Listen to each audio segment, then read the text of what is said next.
I'm 23 and I have been through a lot of trauma because I have been brainwashed by Tumblr era second wave feminism promoting sexual promiscuity. What's up, YouTube? Poor Man Podcast back with another video. Give me the HBO special. That's a Help a Brother Out special. Hit the like and the subscribe button for more content. Let's get right into the video.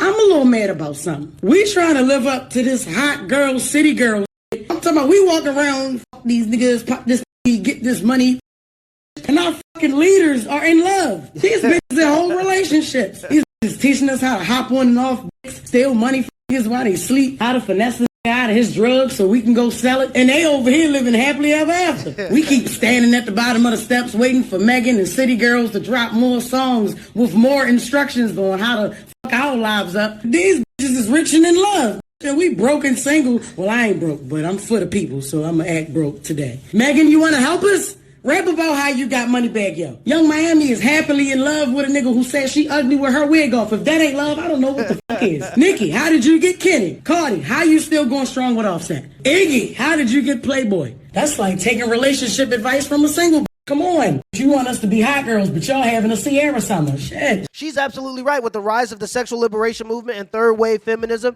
there have been more female artists come out and just straight up objectify themselves. When Cardi B made the song WAP, people were calling it a feminist anthem, and people were calling it a feminist anthem because sure, they objectify themselves, but they're women objectifying themselves for their own benefit. The argument was, historically speaking, it was always men objectifying women for the benefit of only men. So when women objectify themselves, it's seen as powerful. Here's the kicker. Cardi B is signed to a label, so while it's seen as empowering because she's going out and objectifying herself for the benefit of herself, that's not actually what was happening at all. When she made that song, the record label was the one that got all that money from that song. So the record label pushed the agenda that this is the feminist anthem, get all the women behind it. And that's just because they were soaking up all the money from it. And the record labels are pretty much owned by men, so that's still men profiting from women being objectified. In the song WAP, Cardi B said, "I don't cook, I don't clean, but let me show you how I got this ring." I don't cook, I don't clean, but let me tell you, I got this ring. You need to stop lying on your phone, man.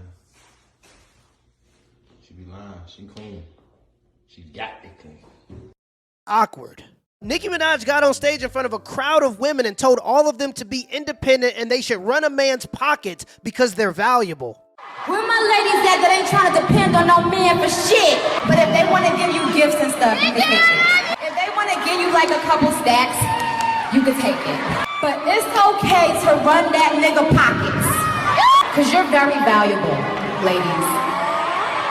But the guy she's married to right now, when she met him, he was broke. The guy that she was dating before that, Meek Mill, she had more money than him. The guy that she was dating before that, Safari, he managed her. She had more money than him. So at what point is she running any man's pockets? The point that I'm trying to make is these female rappers are in the business of selling dreams because every time the opportunity presents itself, they want to get married. Just look at Amber Rose. She promotes being independent, but she's in relationship after relationship after marriage, after divorce, after relationship. Just look at Brittany Renner. She promotes to her people that they should be independent, but as soon as she had the opportunity, she was going to get married to PJ. The truth of the matter is they're selling a product. It's entertainment, and I can't judge them for that because I realize that people will watch you starve and die on the side of the road, and if I have no intentions of feeding you, you're going to have to feed yourself. And if you find that this is the best way to feed yourself and your family, you can sell everybody a dream if you want to. It's up for grown adults to realize what's real and what's entertainment. You have to realize what's applicable and what's just being done for your entertainment value. I don't think it's any of these women's responsibility to cater their message to the audience. I think it's the audience's responsibility to educate themselves. I want to talk about what I wish I'd known as a teenager about slut shaming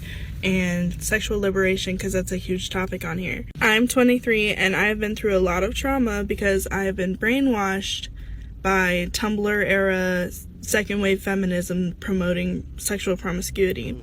A lot of women and girls on TikTok will be like, oh hell yeah, be a slut, go have fun, but they fail to acknowledge that men benefit from young impressionable girls being fed this myth of being a slut and having fun. She's absolutely right. It's simple supply and demand, and this is why marriage is at an all-time low, because why would I commit to you if you've given me everything before the commitment? It's like trying to buy something off Craigslist and sending somebody the money before you actually meet them in person. Sure, there are going to be some nice people that still decide to meet you, but you're kind of depending on them just being nice. If you're living with the dude, sleeping with the dude, and having kids with the dude, he's gonna have less incentive to marry you. So you're kind of just relying on him to be a nice person. I salute that because we need more of that. You know what I mean? We need more men to stand up and lead the way. Most women are trying to be the leader. That's why you can't find a man.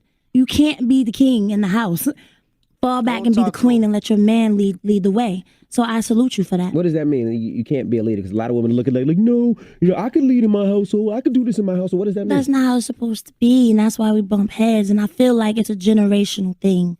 And we can go real deep on that, and I don't need to start that, but it's a generational curse. I love her voice. And how society have placed our men. And women have to stand up and be the mother and the father and the provider. And so then now you are so bad, you can't be told nothing, that when the right man come, you lose him because you're trying to be the man. I was finna say, right, man. Can we be equal?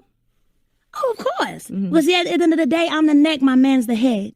So he can't make any moves without his wife. You know what I mean? It all works together. But you can't be the head of the house. You got to let the man be the head of the house. But it's a generational thing, and it's what we've been taught. To stand up, be strong, be the, you know what I mean? And a dude come and everything about you is like a man. Yeah. Sometimes we have no choice, though. But that's what I was saying. It's a generational thing, and it's what society has. They do that on purpose. So you think women have to fall back a little for their man? Is that what you think? You have to learn how to submit. You can still be a queen. Queen plays a part. The king needs his queen. There's certain things that he can't see that we see. Some people will say the queen is the most valuable piece on the board. Come on, anybody play chess? It is, yeah. Okay. My husband's teaching me how to play chess. Yeah, I mean, we work together, but the queen has to sit back and allow her king to be the king. Right. Too many chefs in the kitchen spoil the broth. Sometimes it's best to have one leader, best to have one person that makes the final decision to make things more efficient. When I was playing rugby for the USA National Sevens team, we had a team captain. Why? Because when we went on the field and we were getting ready for war, we couldn't have two people calling different plays because we'd be going in different directions. When I played rugby, I was a scorer. My captain was the head of the team. He was the head of the team because he was the one that had the most experience. So he would look at the field and say, what can I do to put him in a position so that he's able to do his job, and that is to score. Now, every now and then, I would have a good idea. Why? Because I'm the one that's running the ball. I would go up to the captain and I'd say, hey, maybe we should do it this way. And he would look at me. Sometimes he'd say, yeah, let's do it that way. Sometimes he'd say, I don't think that's a good idea because of this, this, and this. And I would respect that decision because that's how we're going to win. That's how we make the team the most efficient. As a result of playing my role, I have a bronze Pan American Game medal. For the sake of efficiency, it's always best to have a chain of command, especially when things are chaotic. Till next time. My boo, I'm just here for the rendezvous. And I came the whole damn groove, cause I've been feeling like you want me to. He say stop saying I'm so I can't help myself when I pull up.